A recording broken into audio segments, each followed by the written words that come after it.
할렐루야. 아멘. 벌써 4월 말입니다. 시간 참 잘 가고 있어요. 돈 안 줘도 잘 가고 있죠. 오늘 마지막 주일에 말씀과 교회라고 하는 주제로 하나님의 말씀을 상고하겠습니다. 제가 이렇게 보니까 저를 보세요.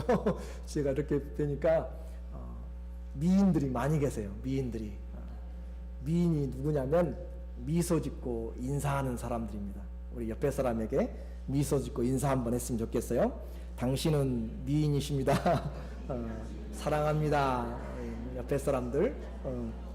좀 쑥스럽죠. 여러분이 스스로 미인이라고 생각하니까 좀 쑥스럽기도 하지만은 미소 짓고 또 인사하는 분이시니까 충분히 자격이 있습니다. 이제 인사 끝났으면 이제 앞을 보세요. 이제 앞을 보시고. 목사님은 미남이세요. 아이, 감사합니다. 이렇게 돌아오는 것이 있어서 이 분위기가 좀 이상해지는 건데 그래요. 하나님의 교회는 하나님의 사람들이 모이는 곳이죠.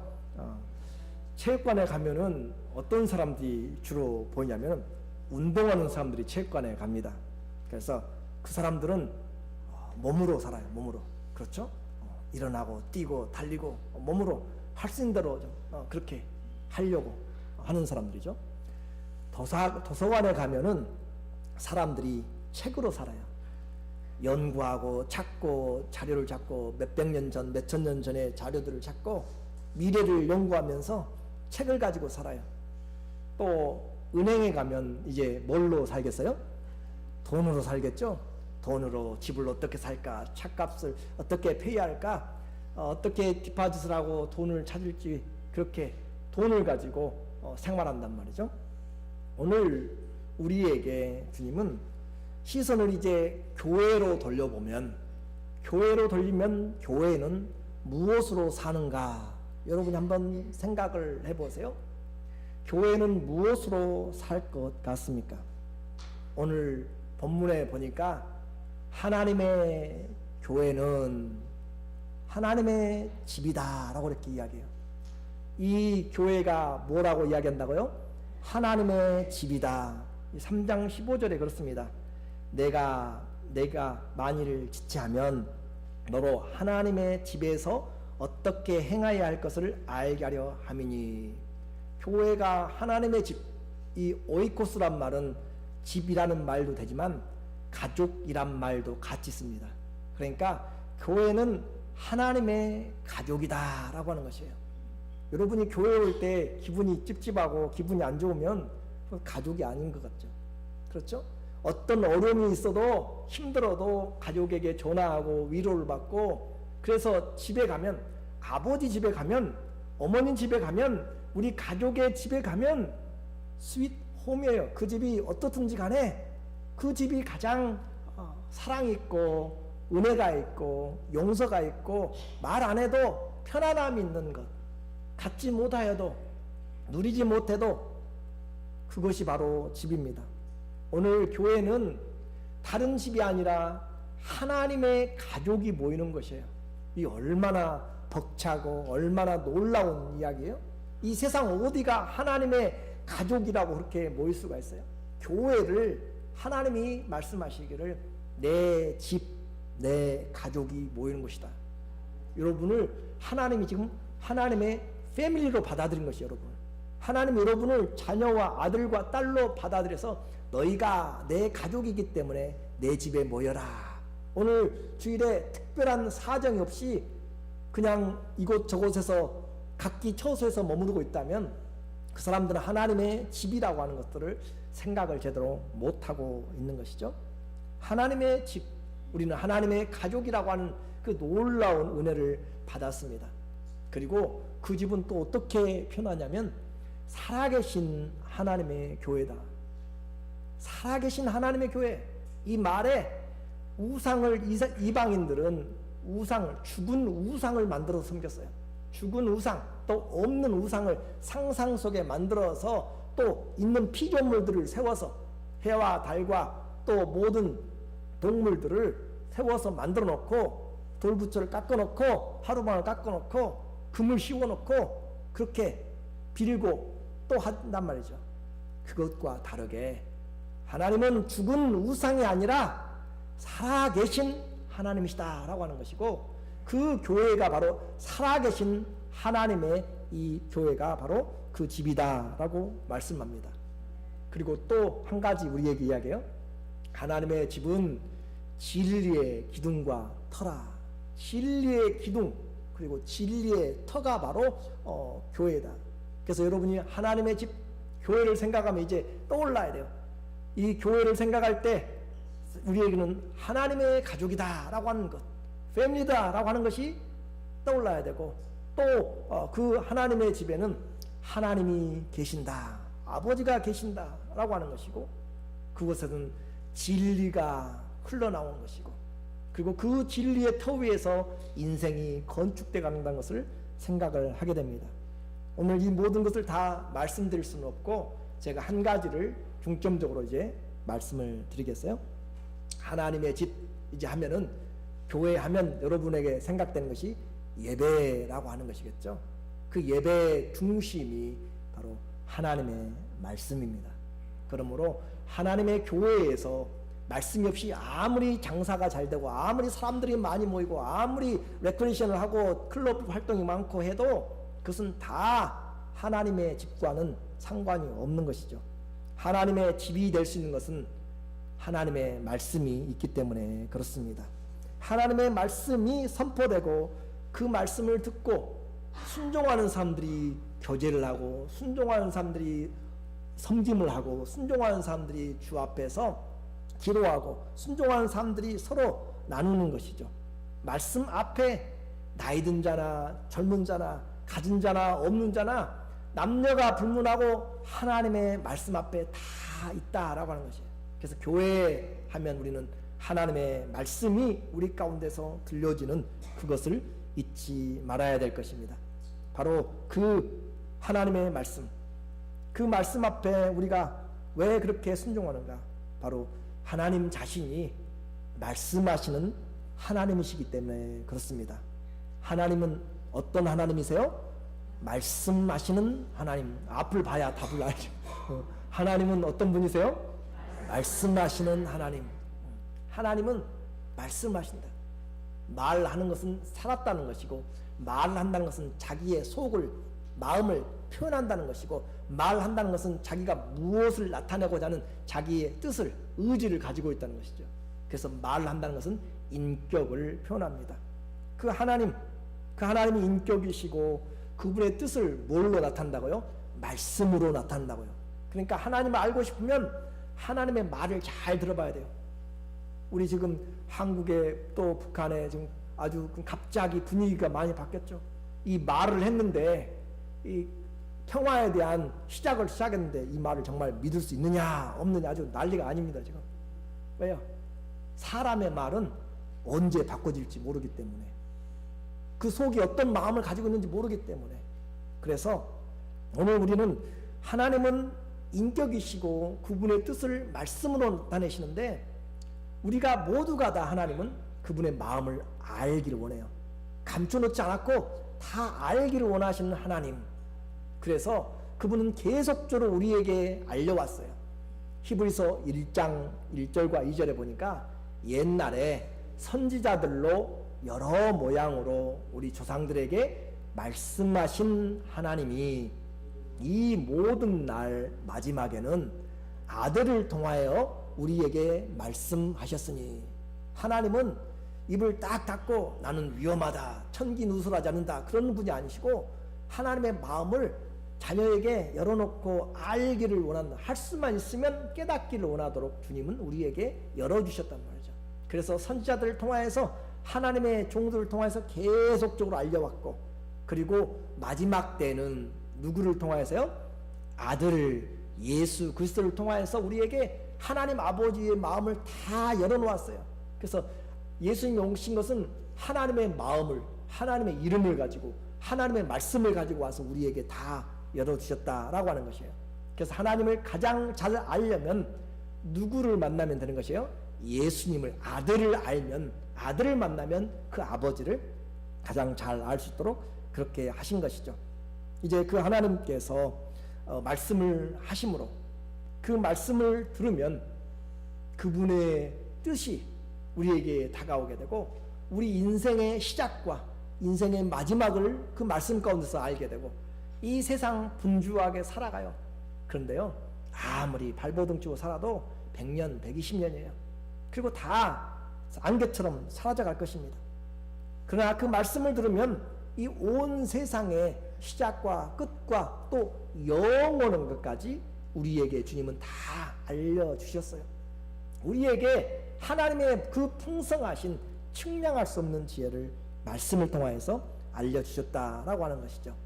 세상 사람들은 바뀌고 심지어 나라의 대통령도 말이 바뀌고 그렇지만 우리 하나님은 결단코 말씀하신 것을 변하지 않으신다. 한번 그분의 입에서 나온 말씀은 절대 거둬들이지 않습니다. 실수하고 그렇게 거둬들이지 않는단 말이에요. 주님은 그 말씀하신 바를 반드시 이루십니다. 그래서 이사야서 55장 11절에 보니까 내 입에서 나가는 말도 헛되이 내게로 돌아오지 않고 나의 뜻을 이루며 나의 명령하여 보낸 일에 형통하리라. 하나님이 한번 말씀을 내뱉으면 그 말씀은 그냥 있다 없다 그렇게 되는 것이 아니라 반드시 이루어지고 하나님이 도로 거둬가지 않는다. 예수 그리스도를 믿지 않는 자들 모두가 다 주님 앞에 결국은 항복하게 되고 모든 입으로 예수님에게 무릎 꿇게 될 것입니다. 지금 안 꿇었는데요. 아니요. 나중에 심판대 앞에 다 꿇게 되어 있어요. 하나님은 그 말씀을 반드시 지금 안 되면 영원까지 가서라도 그 말씀을 이루신다니까요. 그러니까 하나님의 말씀 앞에는 모두가 다 그 말씀 그대로 이루어져요. 그래서 예수님이 그 말씀을 가지고 이야기하시잖아요. 천지가 없어질지라도 하나님의 말씀은 한 점도 안 떨어지고 이룬다. 마태복음 5장 18절에 진실로 너희에게 이르노니 천지가 없어지기 전에는 율법의 1.1획이라도 반드시 없어지지 아니하고 어떻게 해요? 다 이루리라. 하나님의 말씀은 지금 내 인생 앞에서 안 이루었다고. 아니요. 아브라함이 하나님 앞에 기도할 때 하나님이 말씀하셨죠. 너에게 내가 자녀들을 하나만 또 한 6명 준 것이 아니라 하늘의 별과 같이 바다에 뭐같이 모래같이 많게 하리라 했는데 아브라함이 자녀를 그렇게 많이 보고 죽었어요? 그렇지 않았죠. 독자 이삭이라고 하는 그 이삭과 또 육신에 낳은 6명의 아들을 놔두고 그냥 사라졌잖아요. 총 사람의 숫자로 보면 8명입니다. 그런데 아브라함은 살아있어요. 하나님 앞에 죽지 않았고 하나님을 믿는 자는 죽지 않습니다. 그러므로 지금 수없는 많은 자들이 바다의 모래처럼 그렇게 아브라함을 믿음의 조상으로 그렇게 부르고 있는 것이에요. 하나님은 생전에 안 된 것은 죽어서까지라도 죽어서 안 되는 것 영원까지라도 하나님의 시간 안에서 반드시 이루어내시는 그 하나님이세요. 다 이루신 하나님, 신실하신 하나님이시죠. 그 하나님 때문에 오늘 우리가 교회에 있는 것입니다. 교회는 바로 그 하나님의 말씀 앞에 서 있는 것이에요. 그래서 교회에서 이 하나님의 말씀이 선포되지 않으면 어디서 이 말씀이 선포되겠어요? 여러분이 바로 교회입니다. 여러분이 교회인데 움직이는 교회인데 여러분이 가서 하나님의 말씀을 선포하지 않으면 어디에서 하나님의 말씀을 듣겠어요? 우리에게 주님이 바로 하나님의 말씀으로 주셨죠.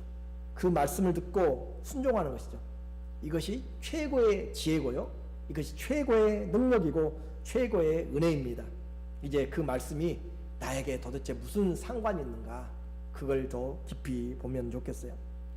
첫째로 하나님의 말씀은 우리에게 생명을 가져옵니다. 뭘 가져온다고요? 생명을 가져와요. 생명. 나이 들수록 좀 많이 겸손해지는 부분들이 있어요. 그걸 보니까 점차적으로 뭘 그렇게 겸손해지냐면 의사의 말을 잘 듣습니다. 가만히 보니까 저도 좀 그런 것 같고 갈수록 보니까 의사의 약속 있다고 이야기하면 그냥 다른 거 다 익스큐즈가 돼요. 그렇게 해서 의사의 말씀을 아주 잘 듣습니다. 좋은 일이죠. 이 약 드시라고 하면은 이 약 드시고요. 그 약 끊으라고 하면은 끊고요. 술 먹지 말라고 하면 고민하면서도 살 사람은 끊어야 되는 것이에요. 그렇게 의사의 말은 환자에게 법입니다. 살려고 하는 자에게. 어떻게 보면 생명의 시간을 의지하고 있기 때문에 그렇습니다. 그러나 그 의사도 생명을 지켜줄 수가 없습니다. 죽은 자를 살릴 수가 없습니다. 그러나 하나님의 말씀은 우리에게 생명을 줍니다. 모든 존재의 근원인 생명을 불어 넣어주는 것이 하나님의 말씀입니다. 예수님이 12살 된, 정말 12살 된 소녀에게 죽은 그에게 가서 일어나라 라고 하니까 죽은 그 여자아이가 일어나고요. 죽어서 나흘이나 되고 이미 무덤에 장사 지낸 나사로에게 무덤 앞에 서서 나사로야 나오너라 라고 이야기하니까 그가 무덤에서 걸어서 나오는 것입니다.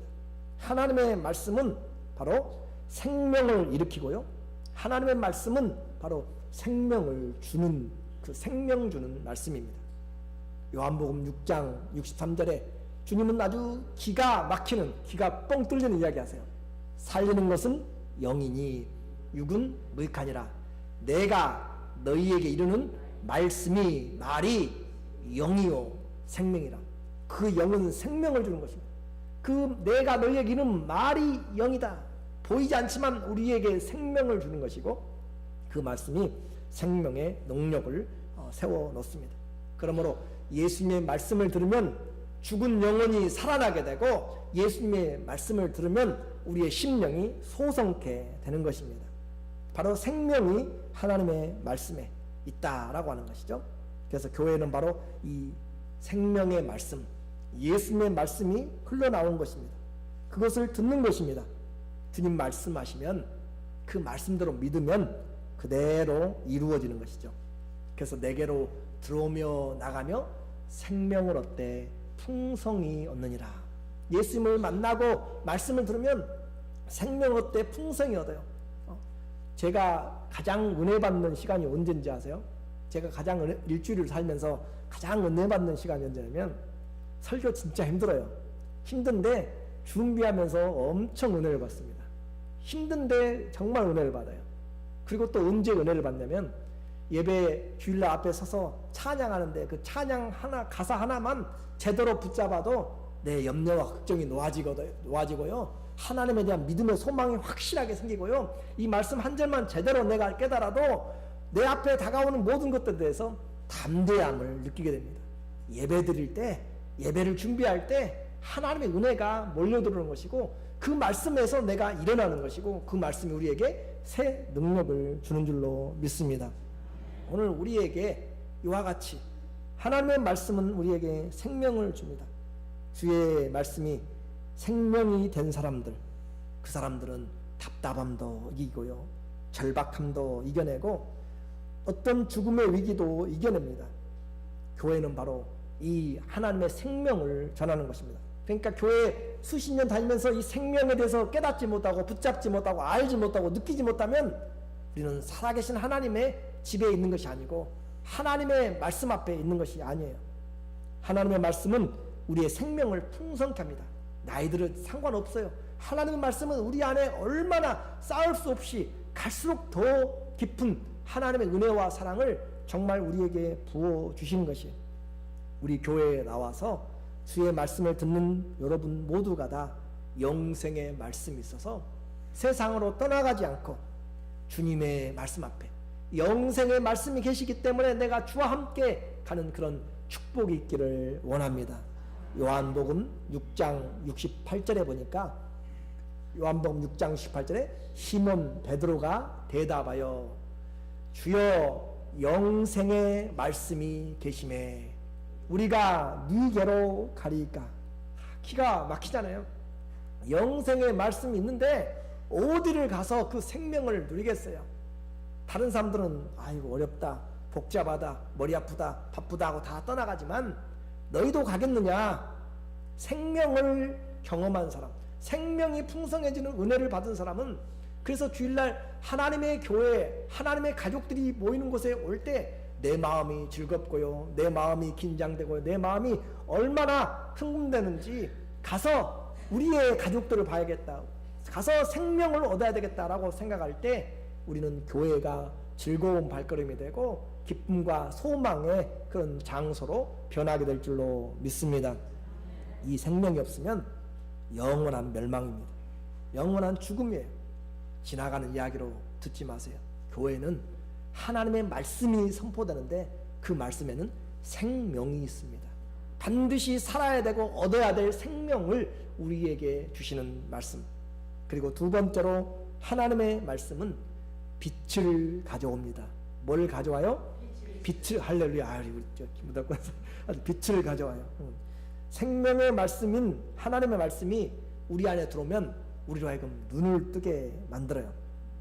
어둠 속에 있던 것들이 진리의 빛에 다 드러나게 됩니다. 하나 둘씩 밝히 보여줌으로써 우리의 눈을 밝게 하고 무엇이 가짜인지 무엇이 진짜인지를 보게 만들어요. 근데 어둠 속에 있을 때는 분별을 할 수가 없습니다. 어두울 때 어두운 곳에 가면은 항상 보통 이제 가게나 아니면은 극장이나 아니면 홀 같은 데 가면은 길에 항상 사인을 해놓죠. 그 안에 실내에다가 exit이라고 써놓은 출구 있죠. 출구, 이머전시로 나갈 수 있도록 그것은 항상 보이도록 이야기한 거죠. 어두워도 그것만은 볼 수 있도록 만들어 놓은 것이죠. 어둠 속에 살 때 우리는 무엇이 있는지 잘 모릅니다. 어디가 길인지를 모릅니다. 심지어는 내가 어디가 있는지, 내가 왜 인생을 살아야 되는지도 모르는 생각의 어둠 속에 있을 수가 있습니다. 교통사고도 낮보다는 밤에 많이 납니다. 시야가 좁아지고 분별이 안 되기 때문에 그렇습니다. 그런데 말씀이 빛을 가져와서 삶을 어둠에서 건져내면 우리는 새로운 삶을 살게 되는 것이에요. 사도행전 26장 18절에 복음이 들어오니까 그 눈을 뜨게 하여, 이 사울의 눈을 뜨게 하여서 또 사람들의 눈을 뜨게 하여서 어둠에서 어디로요? 빛으로. 어둠에서 빛으로. 지금 대낮이라고 해가지고 여러분 눈 밝다고 생각하지 마세요. 진리를 알지 못하면 어둠 가운데 있는 것이에요. 사단의 권세에서 하나님께로 돌아가게 하고 사단에게 있는지 하나님께 있는지도 구별이 안 돼간다. 어두우니까 도대체 내가 누구 밑에 서 있는지를 알지 못하고 내가 어디에 서 있는지를 알지 못하는 것이에요. 그러나 진리의 빛이 와서 밝게 환하게 비춰주니까 내가 서 있는 자리는 지금 든든한 것 같지만 밑이 무너지고 있는 그런 곳이다. 절벽 위에 서 있는 것이다. 그리고 죄사함과 나를 믿어 거룩하게 된 무리 가운데서 기업을 얻게 하리라 하더라. 참, 하나님 말씀 대단하죠. 하나님 말씀이 들어가니까 어둠에서 빛으로 바꿔지게 되고요. 소속이 바꿔져 가지고 사단에게서 하나님에게로 나가도록 그렇게 바꿔지게 되고 죄사함을 받을 뿐만 아니라 기업, 하나님의 나라의 기업을 받게 되는 것이죠. 하나님 말씀은 이처럼 인생의 길을 밝혀줍니다. 앞이 캄캄할 때요, 주의 말씀을 상고하고 주님 앞에 엎드리면 주님이 내 발에 등불처럼 보여주시고 내 가는 길을 주님이 비춰주세요. 시편 119편 105절의 말씀이죠. 시작. 주의 말씀은 내 발의 등이요 내 길의 빛이니이다. 그래요. 어렸을 때 여러분 시골에서 많이 가보셨죠? 등불을 켜면 그 앞에만 보여, 앞에만. 그런데 그 불이 있으면 갈 수가 있어요. 그리고 그 내 길이 어디로 방향을 가는지 목표점이, 배에서 항해할 때, 바다에서 항해할 때 어두울 때는 어디가 암초가 있는지 모르잖아요. 어디에 그런 있을지. 그러나 등대를 밝혀줌으로써 그것을 가르쳐 주는 거죠. 빛을 봄으로써 여기는 등대가, 여기는 암초가 있습니다 라고 가르쳐 줌으로써 피하게 되는 것처럼 오늘 주의 말씀은 내가 걸어가야 될 길, 넘어지지 않도록 하는 그 길을 밝혀주는 것이고 내 인생의 길을 밝혀서 여러분이 어디로 가는, 우리는 다 어디로 가요? 무덤으로 가는 것이 아니고 우리는 다 하나님의 나라로 가고 있는 것이에요. 하나님의 나라 그 길로 가도록 주님이 비춰주신다라고 하는 것이죠. 지금도 많은 사람들은 하나님의 말씀이 없어서 소경이 되어서 살아갑니다. 그런데도 불구하고 그들은 눈 뜨고 산다고 하니까 주님이 너희가 본다고 하니까 죄다라고 이야기해요. 진리도 보지 못하고 하나님도 알지 못하고 생명도 알지 못하면서도 나는 보고 산다, 나는 알고 산다. 인생 당장 죽어도 무엇이 일어난지도 알지 못하고 당장 5분 뒤에 무슨 일이 있을지 장래일을 하루 일을 알지 못하는 우리가 눈을 뜨고 보고 산다, 알고 산다라고 하니까 그것이 죄다라고 하는 것이죠. 답답하고. 그래서 내 인생에 하나님의 말씀이 비춰주시면 우리의 눈이 띄어지게 됩니다. 교회에서 선포된 하나님의 말씀이 내 귀에 들려줌으로 내 마음의 빛을 열어줍니다. 그 빛이 내가 가야 될 길들을 보여주는 것이죠. 주님의 말씀을 열면, 주님의 말씀을 들으면 빛이 비추입니다. 시편 119편 130절에 주의 말씀을 열면 빛이 빛이여 우둔한 사람들을 깨닫게 하나이다. 하나님의 말씀을 열면은 빛이 나온다니까요. 하나님의 말씀을 들으면 내 영혼에 빛이 들어와서 우둔한 자, 어리석은 자로 하여금 그것을 올바로 보도록 한다. 하나님의 말씀을 열면 무엇이 나와요? 빛이 보여. 빛이 비쳐요. 빛이. 하나님의 말씀을 덮어놓으면 인생의 빛이 보이지 않아요. 하나님 말씀을 들으면 내 마음에 빛이 비춰져서 내가 가야 될 길을 가는 것이에요. 그런데 우리 하나님의 말씀 우리는 덮어놓고 도무지 덮어놓고 열어보질 않아요.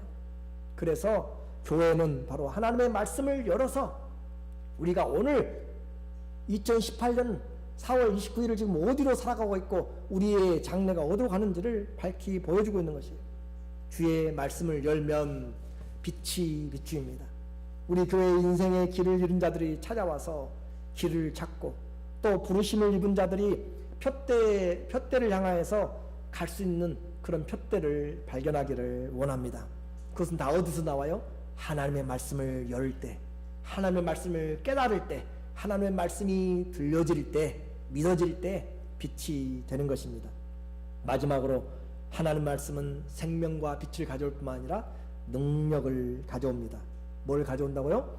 능력을 가져와요. 그래요. 우리는 변하고 싶어요. 우리는 무언가 좀 성숙하고 싶어요. 그런데 능력이 없으면 성숙이 안 되는 거죠. 그런데 하나님의 말씀이 바로 능력이다 라고 하는 거죠. 하나님의 말씀이 능력이다. 주의 말씀은 정말 태산 같은 것들도 다 깨뜨리고 없애고 땅이 흔들리게 만드는.